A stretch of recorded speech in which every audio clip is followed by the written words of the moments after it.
That which is eternal is absolutely unchanging. So, for example, we could give the analogy, it's a bad one, but whatever, of the ocean's depths.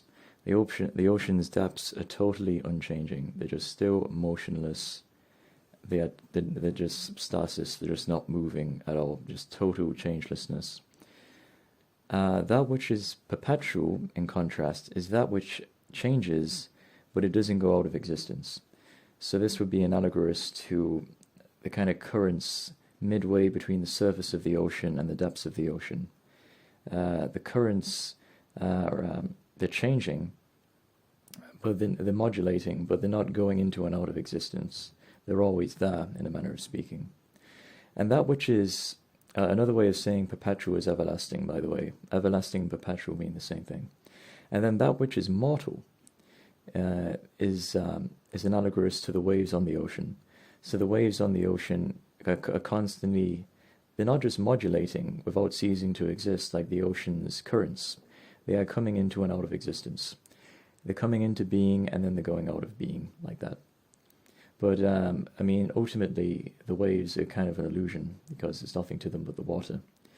Now, let us apply this model to reality, as was common in the ancient world. They always used water and the ocean as analogous to existence. The one is analogous to the ocean depths. The one is the substance which underlies everything, the ousia. The hypostasis, which means the foundation or substratum, which underlies absolutely everything, be it what you materially perceive with your human perception, which of course differs from the perception of other animals. Different animal species have different collective perceptions because their neurons differ. But we're convinced, no, reality is how we humans collectively perceive it. Totally false. From a neurological standpoint, from the standpoint which acknowledges the existence of quantum mechanics, absolutely false. The material world is an illusion. Everyone acknowledges this, be them materialists or be them spiritualists. So, but the substratum of everything, be it noetic, be it material, that is analogous to the ocean depths, the one. Totally unchanging. That is to say, it's eternal. It's absolutely motionless. And then the currents, so that's eternal, eternity, ion. This is why Proclus uses ion as synonymous with the one. And the ocean's currents, which are not coming into and out of existence, but are just modulating or changing. That which is perpetual or everlasting, but not eternal.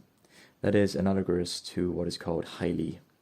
Highly, you may think means matter in ancient Greek, but not matter in the sense of this perceptible object, like this chair, or this table, or this rock. Highly is more like primordial matter. It's kind of like the sediment which perceptible objects manifest themselves from.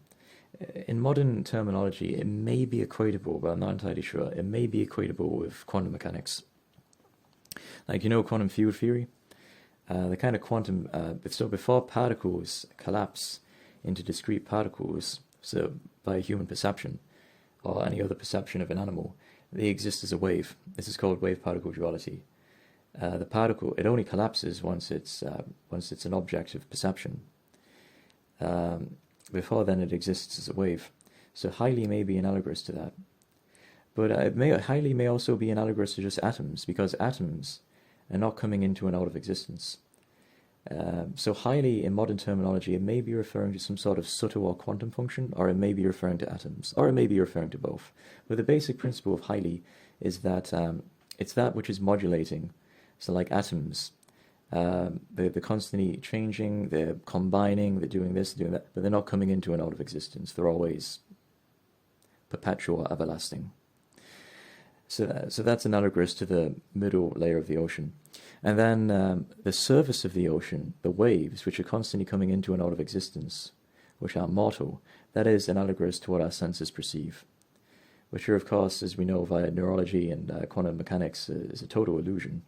But so, for example, you know, bodies are there, they're born, they grow, they decay, they die, they dissipate, they become a skeleton.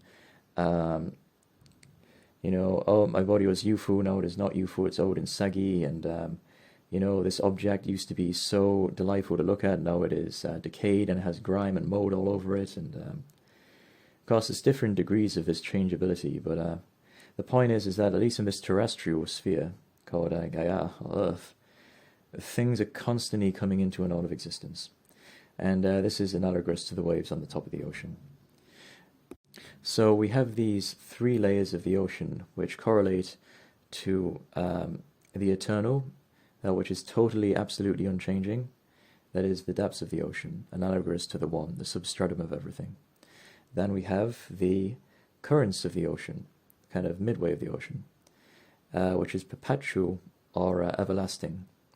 It always exists, but it's modulating, it's always changing, but it never goes out of existence. That's analogous to highly, but basically like atoms or like quantum functions. These sort of aspects of nature that exist, they're changing, but they're not going into and out of existence.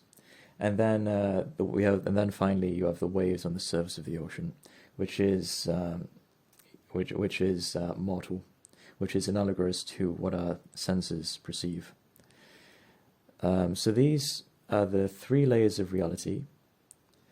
It was very common, as I said, in the ancient world for ancient sages like Thales of Miletus to compare this ultimate, to compare all of existence with water, with the ocean. The Egyptians also did it, and this may be where he got the idea from, I don't know. But the Egyptians said that Nun, primordial water, is the original first principle, or Arche, just as Thales did. And from that Arche, or first principle, came everything else. Matter, the gods, everything.